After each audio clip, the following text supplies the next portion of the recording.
আসলে মানুষের জীবনটা কতই অদ্ভুত, তাই না? কেউ ধনী, কেউ গরিব, কেউ ফকির, কেউ বাদশা। তো যাই হোক, আসসালামু আলাইকুম আমার প্রিয় ভিউয়ার্স, আপনারা কেমন আছেন?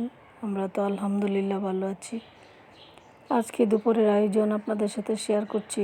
আসলে এখন ঠিকমতো ভিডিও দিতে পারি না, আর ভিডিও করার সময়টা তেমন পাওয়া যায় না, তাই আপনাদের সাথে অল্প একটু শেয়ার করি, তো চেষ্টা করি।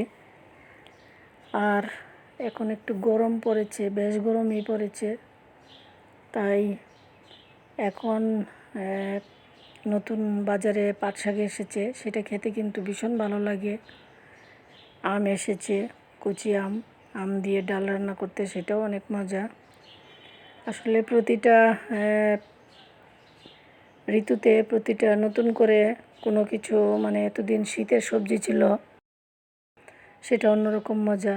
এখন এসেছে অন্যরকম মজা। প্রতিটা ঋতুতেই কিন্তু আলাদা আলাদা একটা বৈশিষ্ট্য রয়েছে, প্রতিটা ঋতুরই আলাদা আলাদা একটা মজা রয়েছে।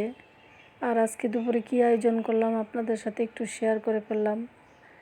কি করব, আপনাদের সাথে একটু কথা বলতে ইচ্ছা করে, তাই একটু ভিডিও করে আপনাদের সাথে শেয়ার করে ফেললাম। আসলে মাংস রান্না করেছিলাম, তারপরে ভাবলাম কিছুটা মাংসর মধ্যে আলু দিয়ে দিই, যারা আলু খায় আলু খাবে, আর কিছুটা মাংস আলাদাভাবে রেখে দিই, যে বোনা খায় বোনা খাবে।